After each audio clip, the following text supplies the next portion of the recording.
9 News Plus weather, sponsored by Carrier Colorado. The future of home comfort is here.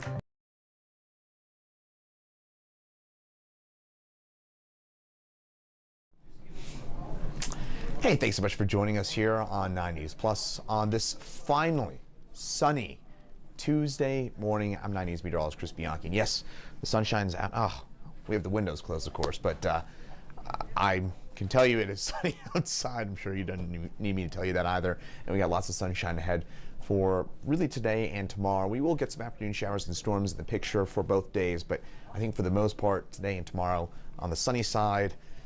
Then Thursday, well, the clouds return and we'll get some more rain and maybe even some rumbles of thunder into the picture for Thursday. And then by the weekend ahead, we got more sunshine. Now, I want to emphasize a couple things. One, with the storms, and two, with Thursday's rain. It is nothing like what we saw last week. Nothing. So before I get into that forecast, just know that yes, we do have some storm chances. We're not talking about most likely as widespread of a hail or severe weather threat as what we had last week. We're also probably not talking about nearly as much rainfall as what we had last week either. Then again, what we saw last week was truly just about historic. All right, so right now here in Denver, there it is. There's those sunny skies. It is gorgeous outside on this Tuesday morning. Just a few fair weather clouds overhead. It is wonderful. And I love my rain. I love my clouds, but you know what here, folks? I miss the rain. And I'm sure plenty of you did as well. So the sun shines back. I mentioned that. Isolated storms this afternoon and maybe some stronger storms tomorrow. We'll have to keep an eye on that. But meantime, of course, the story has been just how much rain we've had so far this month. We're at about 4.5 inches worth of rainfall. We average only about 1 inch of rain over the first half of the month of May. We're on pace. If we were to double what we saw here, we're on pace for our wettest month on record here in Denver. We probably won't get there, but we could maybe add a little bit to the rain gauge later on today. Severe thunderstorm risk in place for northeast Colorado for this afternoon. Looks like what we could end up seeing is maybe 1 or 2 stronger storms that develop. And I think especially in Weld and Morgan County and points east of there, that's where we'll have that threat for maybe seeing some of that strong to severe weather. It looks like large damaging hail is going to be our main threat with any storms that do develop for this afternoon. Denver area, we do have the chance for a shower of storm, maybe a quick rumble of thunder between about 3 and 6 p.m. We're probably not going to be talking about severe weather here in town, though. I think that threat is comfortably east of the metro area. So probably not a garage day, anything like that for today for us here in the metro area. Maybe a bit different for tomorrow, but today, just maybe a chance for a shower or a quick rumble of thunder. AC Doppler starting to pick up on some returns into the mountains. By the way, into the mountains, the burn scars, probably worth noting that we could see some flash flooding up into the burn scars. Cameron Peak and East Troublesome could be dealing with some of those burn scar flood related issues this afternoon and this evening. So the high country, popcorn showers and storms mainly along and north of I-70. In the metro area, showers and storms develop around 2, 3, 4 o'clock or so. Those will push east as they do so. We could see some large damaging hail, maybe some gusty winds with some of those storms as they push off to the east. One thing to note as well is for the eastern plains, those showers and storms could actually linger until about 8, 9 o'clock or so tonight. Then things calm on down for the kind of 10, 11 o'clock window tonight. All right, closer look in here at the metro area. Again, shower storms develop maybe 1 or 2 around 3 o'clock, and then maybe 1 or 2 left over around 7, 8 o'clock or so. And then those showers and storms over and done with by about 8 o'clock this evening. And then tomorrow morning, we'll wake up to sunny skies. Temperatures right now, it is glorious out there. Low 70s already for us here in Denver. That is already our warmest day in a week. And mountains, 50s and 60s. That's going to, by the way, melt off a fair bit of that snowpack into the high country as well. We have had some flood-related issues up on the Yampa River in particular. And we could see those could see some of that flooding pick up because of all this warm weather that we're dealing with today and tomorrow as well.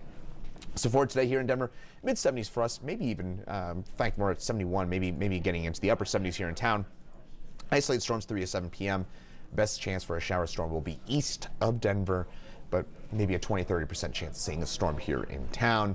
Anything that we see here should be quick, maybe pea-sized hail, some gusty winds up to 50 miles an hour, and then those showers and storms will be over and done with. For tonight, gradual clearing, lows into the low 50s for us here in town. And then tomorrow, warmer than today. We could make a run at 80 degrees and a better chance of seeing some of those stronger storms tomorrow here in Denver compared to today. A bit more energy to work with and that could lead to maybe tomorrow, probably a good idea if you have access to a garage or a carport. Tomorrow's probably a better day for a pretty good idea to have that in place. So for tomorrow, most of eastern Colorado, including the entire I-25 corridor, under a level 1 risk for severe storms. And again, that does include us here in Denver. Eastern Plains will be dealing with that as well. So showers and storms push their way on in from the northwest to southeast. As they do so, looks like we'll see that threat for some of those strong severe storms for us for tomorrow afternoon between about 3 and 7 p.m. So same timeline as today. Best chance for a storm will probably be south and east of Denver. And then by Thursday, we see some clouds move their way on in and some more widespread rainfall. And speaking of widespread rainfall, could pick up maybe an inch or so of rain on Thursday and Friday with a quick downpour. Better chance for seeing some of that heavier rainfall in the southeastern Colorado. So that 7-day forecast, Thursday, Friday, cool and damp with some storms. Looks like Thursday is going to be a lot more unsettled than Friday, but we'll keep those clouds and those showers around for Friday as well. And then the weekend looking a lot better, mid-70s both days.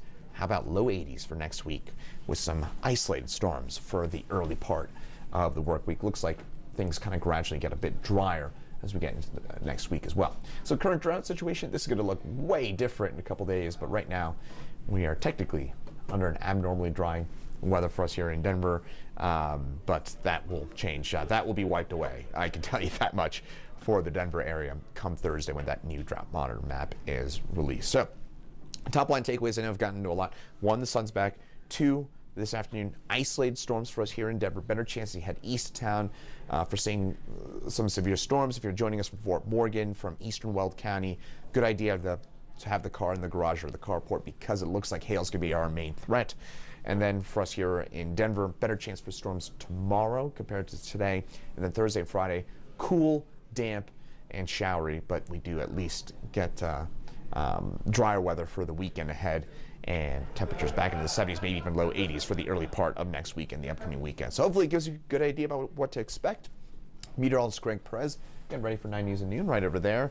He'll have an update for you coming up at 9 News at noon, and then also at 2 p.m. right here on 9 News Plus. Then it's Chief Meteorologist Kathy Sabin in at 4 and 5, and then Meteorologist Danielle Grant in at 6, 9, and 10 tonight on the 9 News family of networks. We're tracking it all for you right here on 9 News. Thanks for joining us, and have a great rest of your Tuesday.